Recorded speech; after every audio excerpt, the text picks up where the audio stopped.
Welcome to Claim Your Power TV. I'm your host, Mastin Kipp, where each week we guide you to live your purpose with passion.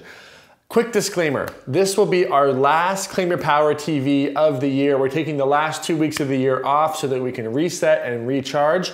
We'll be back in your inbox and online with more videos in early January.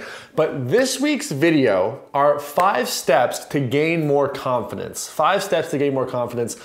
I think confidence, self-confidence, is perhaps one of the most important attributes or virtues that you could have. Now, I want to be really crystal clear. Confidence is not the same thing as being egotistical. A lot of people think that, oh, I'm so confident, I'm in my ego. No.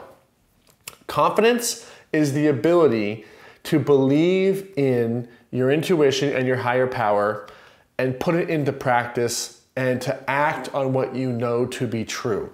That's ultimately what confidence is to act on what you know to be true.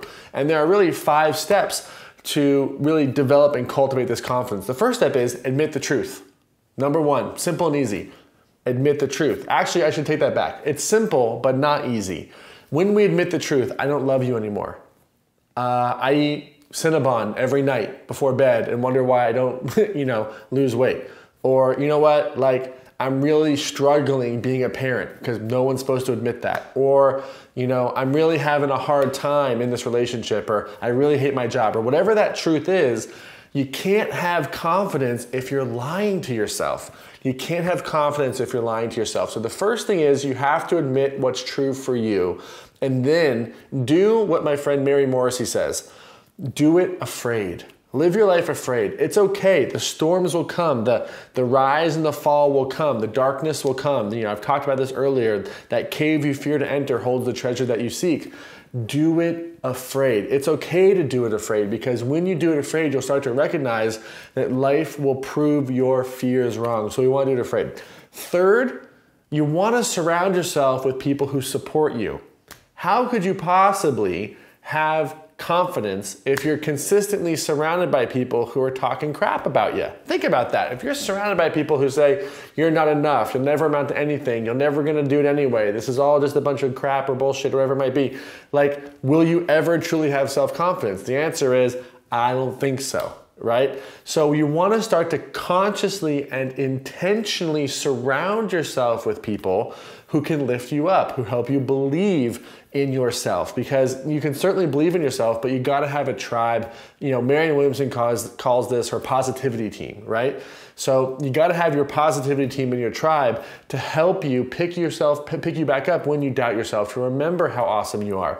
And fourth, you wanna celebrate the small wins, right? Let's say you wanna lose 100 pounds. You lost 1 pound. Celebrate that. You're 1 pound less, right? Let's say that you want to make $1 million, you made 5. Celebrate the $5, right? This really taps you into the attitude of abundance and gratitude, because really big wins, quantum leaps in growth happen with a lot of little tiny steps in between. So you want to get focused on celebrating and staying in that celebratory energy of celebrating the small wins.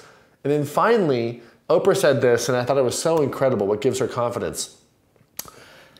She gets confidence by knowing that she is supported by a power greater than herself. So when you feel small and when you feel like you're not enough, feel supported and know that you are supported by a power greater than yourself. This could be God or the divine or source or your spirit guides. Whatever that word is for you, don't get caught up in the semantics, but know that you are supported by a higher power. So if the problem feels really big, right? If a problem feels really big, what have you done to yourself? You've made yourself very small. So if you're feeling small in the face of adversity or in the face of a problem, know that you have infinite intelligence, God, source, spirit, your guides, there to support you. And so you can turn it over and say, you know what, God, you know what, source, you know what, divine, I'm having a hard time with this. Back me up. I need your help. And when you make that prayer, prayers are always answered the moment that they are received. So to recap, admit the truth, do it afraid, surround yourself with people who lift you up, celebrate the little wins, and lean on your higher power. If you do these things, you will certainly be on the path of confidence. And I just love that Oprah quote about confidence. When I heard her say that recently, it just really blew me away.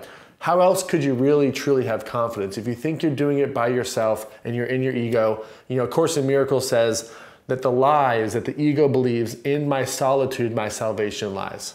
And that's not true. It's when you know that you're supported by a higher power, when you ask for help from that support tribe, that's what starts to give you confidence. So my great wish for you is to implement this stuff. I know it's the holiday time. I know sometimes it can be hard to do this during the holidays, but find your positivity tribe. Admit the truth to yourself. Do it afraid. Celebrate those small wins and surrender your will and ask for that divine help, because it will show up. Be receptive to whatever comes your way. So, you might be watching this video over on Facebook or over on YouTube. I'd invite you to come on over to thedailylove.com, and below this video, let me know, this is important, let me know how you're going to implement these 5 steps to gain more confidence. Let me know how you're going to implement these 5 steps to gain more confidence so that you can start to apply it. I don't want this to just be another video that you watch. I want you to really step into and apply these things. That's what lights me up, is when you see real transformation in your life. And the way that you see transformation is by the application of knowledge. You might think that knowledge is power, but that's not true. Applied knowledge is power. Knowledge that's acted upon, that is truly powerful. So the other thing is, I invite you to subscribe to our channel on YouTube so that you can get instant updates for when we have a new video coming out. And also over at thedailylove.com, you can enter your name and email address, and you can get updates and special surprises I only send through email. But most importantly, and as always here at Claim Your Power TV, my greatest wish is that you get out there, take action, and make it real. Have a great holiday season, and we'll see you in the new year in 2016. Lots of love. Bye-bye.